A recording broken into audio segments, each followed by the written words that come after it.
Selamat pagi adik-adik, selamat kita berjumpa kembali dalam kasih Tuhan kita Yesus Kristus. Apa kabar? Pasti baik dong ya? Yep. Sebelum kita mendengarkan firman Tuhan, setelah kita memuji Tuhan, saat ini kita akan mendengarkan firman Tuhan. Untuk itu kita akan mengambil sikap yang baik untuk kita berdoa kepada Tuhan. Lipat tangan, tutup mata kita, ikuti kakak berdoa. Tuhan Yesus, terima kasih untuk hari yang indah di mana Tuhan telah kembali pertemukan kami di dalam kasih Tuhan, untuk kami boleh beribadah kepada Tuhan meskipun via live streaming, tetapi tidak mengurangi sukacita kami untuk kami memuji memuliakan nama-Mu. Terima kasih Bapa, saat ini kami mau mendengarkan kebenaran firman-Mu. Sucikan, kuduskan kami, layakkan kami untuk menikmati kebenaran firman-Mu.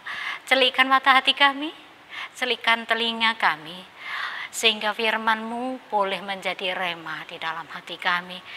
Memberkati adik-adik yang akan mendengarkan firman-Mu, dan Tuhan juga memberkati kami, sehingga firman-Mu Bapa boleh kami sampaikan bukan dengan kuat dan gagah kami, tetapi oleh karena Roh Kudus-Mu. Terima kasih Bapa, berfirmanlah Tuhan, kami siap mendengarkannya di dalam nama Tuhan Yesus Kristus. Haleluya, amin.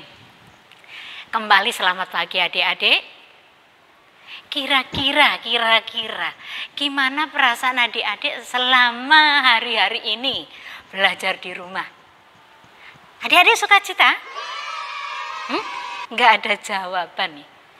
Adik-adik sukacita? Biasanya kalau sekolah pengen libur, sekarang giliran di rumah terus pengen pergi ke sekolah, ya enggak? Itu tapi manusiawi, sangat manusiawi. Kakak sangat maklum. Karena kakak juga ketika kakak bekerja terus, kakak pengen libur. Kakak selalu bertanya-tanya, kapan ada tanggal merah? Giliran kebanyakan libur, udah libur mungkin 1 minggu lebih, kakak kangen pengen bekerja. Jadi kalau adik-adik misalnya kok merasa kangen pengen sekolah, itu manusiawi sekali. Dan saat ini adik-adik nggak boleh bete. Meskipun harus belajar di rumah, adik-adik harus tetap bersukacita. Seperti firman Tuhan yang kakak akan sampaikan pagi ini, bahwa Tuhan menghendaki adik-adik dan kita semua untuk bergembira. Apa pasalnya? Karena segala sesuatu Tuhan sudah atur sedemikian rupa. Ya. Kenapa adik-adik harus bergembira? Karena Tuhan Yesus sudah angkat beban kita, seperti ada nyanyian. Adik-adik ingat nggak nyanyian?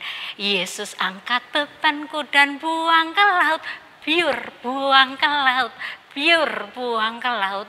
Aku bahagia. Yap. Jadi ini bukan dari kakak loh, adik-adik harus bergembira.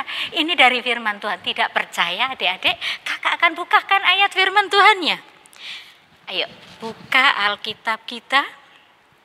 Buka Alkitab kita di Mazmur 37 ayat yang keempat. Yuk. Jangan ada yang bengong, jangan ada yang melamun, jangan ada yang bercanda. Kita akan membaca firman Tuhan hanya 1 ayat. Mazmur 37 ayat yang keempat. Tolong perhatikan, di sini kakak akan bacakan, tapi di rumah adik-adik harus menyimak ya. Oke, siap? 1, 2, 3. Dan bergembiralah karena Tuhan, maka Ia akan memberikan kepadamu apa yang diinginkan hatimu. Sekali lagi kakak akan baca, dan bergembiralah karena Tuhan, maka Ia akan memberikan kepadamu apa yang diinginkan hatimu. Nah, ini dia firman Tuhannya, Dek. Jadi tidak ada alasan untuk adik-adik bersedih, tidak ada alasan untuk adik-adik kehilangan sukacita. Karena apa? Kenapa kita harus bersukacita? Kenapa kita harus bergembira? Ada satu rahasia besar di sini yang adik-adik harus tahu. Karena apa kita harus bersuka cita? Karena apa kita harus berbahagia? Karena ada Roh Kudus di hati kita. Karena ada Yesus Tuhan di hati kita. Di hati adik-adik semua. Virus corona boleh menyebar di mana-mana. Virus bukan hanya di Indonesia, bukan hanya adik-adik yang merasakan, tapi semua orang, hampir semua orang di seluruh dunia merasakan ketakutan, merasakan kegelisahan. Apalagi mereka yang tidak memiliki Tuhan Yesus di hatinya, mereka pasti dicekam ketakutan. Satu perbedaan yang luar biasa. Kenapa firman Tuhan dalam situasi begini menghendaki adik-adik dan semua untuk bersuka cita? Karena sekali lagi Tuhan Yesus ada di dalam hati kita. Tuhan Yesus ada di dalam hati adik-adik. Jadi kita tidak perlu takut, kita tidak perlu cemas, kita tidak perlu khawatir. Karena perlindungan Tuhan, penjagaan Tuhan atas kita itu sangat-sangat nyata. Jadi di sini sekali lagi, apapun yang terjadi di luar sana tidak boleh mengganggu hati kita. Kondisi hati kita harus tetap terjaga karena sekali lagi Tuhan Yesus yang bertahta di dalam hati kita. Adik-adik setuju? Ada amin? Ada haleluya? Harus ada. Karena Yesus sudah memberikan kemenangan besar untuk kita. Bahkan Tuhan menjadikan kita lebih dari pemenang. Oke? Iya. Kakak tidak panjangkan firman Tuhan, nanti adik-adik bosan. Katanya kakak kalau firman panjang-panjang. Oke, sekarang kakak akan akhiri pemberitaan firman Tuhan. Tapi satu hal yang kakak akan selalu ingatkan. Kejadian di luaran sana, meskipun kondisi apapun di luaran, tidak boleh mengganggu kondisi hati kita yang harus selalu berbahagia. Karena dengan hati yang bahagia, dengan hati yang sukacita, dengan hati yang gembira, kita pasti akan sehat. Karena hati yang gembira adalah obat yang manjur. Demikian juga firman Tuhan. Firman Tuhan mengatakan juga bahwa hati yang gembira adalah obat yang manjur. Jadi sekali lagi kita harus tetap bersuka cita. Kita harus tetap bergembira.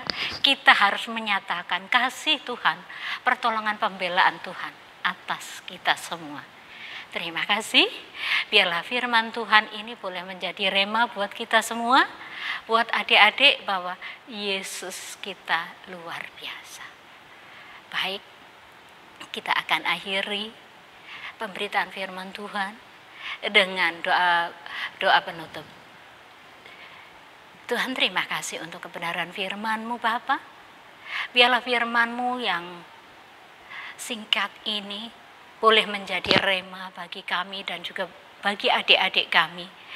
Sehingga Bapa, situasi di luaran sana tidak akan pernah mempengaruhi hati kami.